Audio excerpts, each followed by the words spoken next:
മിശിഹായിൽ അനുഗ്രഹീതരായവരെ, ദിവ്യകാരുണ്യ ഈശോ ഈ ദിവസം നിങ്ങളെല്ലാവരെയും സമർത്ഥമായി അനുഗ്രഹിക്കുകയും അവിടുത്തെ കൃപകൾ കൊണ്ടും അനുഗ്രഹങ്ങൾ കൊണ്ടും നിങ്ങളെ ഓരോരുത്തരെയും നിറയ്ക്കുകയും ചെയ്യട്ടെ എന്നും പ്രത്യേകമായിട്ട് പ്രാർത്ഥിക്കുകയാണ്. വിശുദ്ധ പൗലോസ് ശ്ലീഹ എഫേസോസ്യർക്ക് എഴുതിയ ലേഖനത്തിന്റെ 4-ാമത്തെ അധ്യായത്തിന്റെ 5 മുതലുള്ള തിരുവചന ഭാഗങ്ങളിൽ നമ്മൾ ഇങ്ങനെ വായിക്കുകയാണ്: അതിനാൽ വ്യാജം വെടിഞ്ഞ് എല്ലാവരും തങ്ങളുടെ അയൽക്കാരോട് സത്യം സംസാരിക്കണം.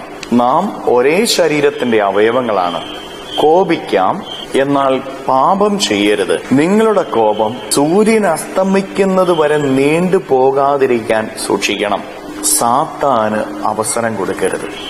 പ്രിയപ്പെട്ടവരെ, ശക്തമായ വചനമാണ് ഈശോനാഥൻ പൗലോസ്ലീഹായിലൂടെ നമ്മെ പഠിപ്പിക്കുന്നത്. നിങ്ങൾ നിങ്ങളുടെ സഹോദരങ്ങളോട് സത്യം പ്രവർത്തിക്കണം, വ്യാജം വെടിയണമെന്ന്. പ്രിയപ്പെട്ടവരെ, കുടുംബജീവിതത്തിലായാലും സമൂഹ ജീവിതത്തിലായാലും പലപ്പോഴും വ്യാജം പറഞ്ഞ് സത്യത്തെ തമസ്കരിക്കുന്ന ഒരവസ്ഥ നമ്മൾ കാണാറുണ്ട്. സത്യം പറയില്ല ചിലർ.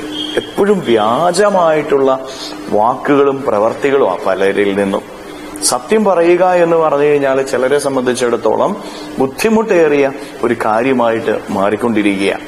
അതുകൊണ്ട് പ്രിയപ്പെട്ടവരെ, ഈ നോമ്പ് കാലത്തിൽ നമ്മളൊന്ന് പരിശോധിച്ച് നോക്കണം. നമ്മുടെ കുടുംബത്തില്, നമ്മുടെ സമൂഹത്തില് എത്രമാത്രം സത്യം പറഞ്ഞുകൊണ്ട് സത്യം ജീവിക്കാൻ നമുക്ക് എത്രമാത്രം സാധിക്കുന്നുണ്ട്? വ്യാജം പറഞ്ഞുകൊണ്ടുള്ള ജീവിതമാണോ നമ്മൾ നയിക്കുന്നത് എന്ന് നമ്മൾ ഓരോരുത്തരും പരിശോധിച്ച് നോക്കണം.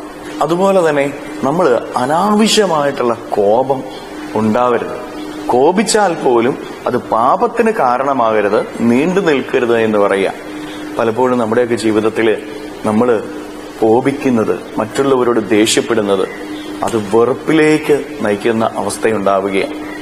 മറ്റുള്ളവരെ അംഗീകരിക്കാൻ പറ്റാതെ വെറുപ്പും വിദ്വേഷവും പകയും ഒക്കെ മനസ്സിൽ സൂക്ഷിച്ചുകൊണ്ട് അത് മറ്റുള്ളവരോട് പറഞ്ഞു നടക്കുന്ന ഒരവസ്ഥ നമ്മുടെ ജീവിതത്തിൽ പലപ്പോഴും ഉണ്ടാവുകയാണ്. അത് പാടില്ല എന്ന് ഈശോനാഥൻ പറയാം.